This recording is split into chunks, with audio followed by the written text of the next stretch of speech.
Welcome back to Suncoast View. We are excited to join Chef Angelo from Angelo's Restaurant in the Kitchen. And what a treat we have. This is a cheese wheel, an absolutely enormous cheese wheel that we will be serving the carbonara in. So very excited to give that a try. And okay, we confess we've been chipping away a little bit on the inside. It is good stuff. We're excited to go in the kitchen in just a little bit. Well, it is the start of a very busy season. Dinner parties, house guests, lots of food and treats around. It can get overwhelming for us as well as our pets. Here to talk about how to handle your dog during holiday entertaining is Mark Chambord from K9 Korral. And this is an important topic because you can have the best dog in the world as a pet and then they act crazy when people come over and it can be very embarrassing. That's right. And you know, the question is to greet or not to greet. You should, before you have a party and stuff, you should decide whether or not your dog is going to be greeted at the door or if you should just put your dog away. All right, well, we're going to talk about the ways to decide that. But before we get started, I know you brought some pictures of some of your doggy daycare friends. And by the way, this is a great way to wear out your dog before a party, is doggy daycare. Right. These are dog pals. That's Gremlin and that's Chief. And they kind of, after they play, they kind of hang out. Bird, Gremlin, Bailey, and Wilbur chilling out on the these names. The mat there. This is Nilla, which is my dog, and Birdie in the front, Gremlin and Chief, all four on the mat. It's amazing they want to be so close. Yeah, this is Elmo and Molly.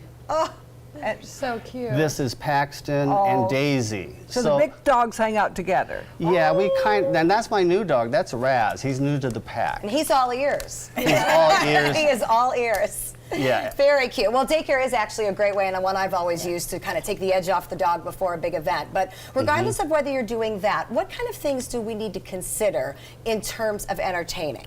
Well, first of all, as I started, you know, should you have your dog part of the festivities? You know, they can, if you have to consider the fact that they could get out the front door. They could steal food. There's all kinds of things that can happen, but you want to make sure that you know, they're not jumping up and that kind of thing. So you may want to consider another option than to have the dog part of the festivities. Okay, so if we don't have the dog as part of the party, what about, I know I put mine in the bathroom before. Sometimes we've used crates. Is that a good idea, bad idea? What I like to do is if the dog is really not trained well, or if it's young and it's a jumper, what I would do is I would put it in the crate and really make it so it's not part of the entertainment, and that way it doesn't know that anything is really going on. Okay. Really, especially if you have a dog that's a little unpredictable as far as his behavior. Put the dog away, and then you are going to have a much better time if the dog is untrained, or, you know.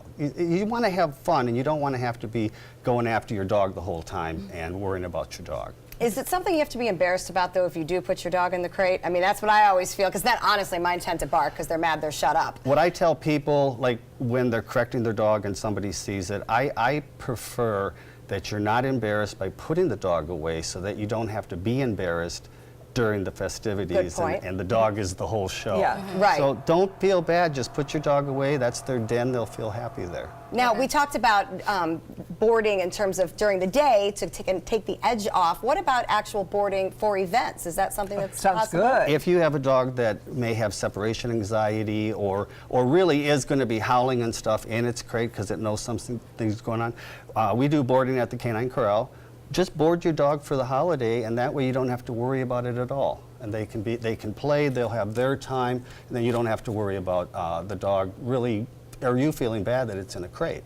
Well, we know that the dogs like to play with the other dogs, that's for sure. Now, the hardest thing is often the doorbell. That's right. How do you deal with the door manners with a dog? Well, I'd like to do a demonstration. I'd like to let everybody know that they can take the energy from the front door and move it away. Because what happens is dogs get excited, they start jumping. You don't want Nana to get a broken hip. You know, that'd be the worst thing, to have an accident. Could you help me? Sure, Ricky? absolutely. Okay, so what we've got is, this will be our imaginary front door. Okay. And what I'm going to do is I'm going to be expecting Mickey, and she's running late. Typically. And where's that doorbell? There it is. And then the dog will be barking, but since Toby doesn't know what a doorbell is, I'm going to have him place, sit, bark. 1, 2, 3, 3, 4. Okay, that's good. And then I'm going to have him stay because I'm taking the energy away from the front door. So he Stay needs there. a place of his own. Stay there. You have to give your dog a job to do. Okay. Then I open the door. Come on in. How you doing? I'm doing great. Come on over here, and you can greet Toby. And his job now is complete. Go ahead and give him a treat. Hey, his job is complete. And what we've done is we've taken the energy from the front door, moved it back 5 to 10 feet. There's no jumping at the door. There's no trying to shuffle through. No broken hips. Everything is just right here where your dog has its job. So the trick is to train place before you involve doorbells and people. Yes, and quite honestly, I do a lot of private lessons like this. It's okay, Toby. Toby's like, you said place. I'm not moving. Right there. So how do you, like, if he does, like, get to the point where he sees someone coming in, is he going to be able to stay at that location even if someone is walking in? Yes, you practice without people. All your dog, anybody can do this, all your dog has to know is stay. Because you can have your dog place, but you can have your dog stay, and you go and you open the door a little bit, you watch your dog, if the dog moves, put him back, everything stops. Toby's very good at place. Toby's a good boy. Beautiful. He's Toby's like, you my told good me boy. place Come and here. I'm not moving. All right, that's some great advice as we get into the holiday season. We know that the pets can get excited, so to help them, just behave well during events. Of course, you can remember what Mark has said. And if you need any more help training pets, or if you're interested in any boarding or doggy daycare, you can visit K9 Korral online. Coming up next, Mickey has some great gift ideas for our tough-to-buy friends and family. But first, we do want to let Mark know that we are thinking about him and his family. Pasquale passed away, and he was a big part of Mark's life, and you've seen him frequently on our show. So he's crossing the rainbow bridge to heaven. We know he is looking down on us and smiling. And I'll see him again. That's What right. a good dog. Thank you, guys. That was really special.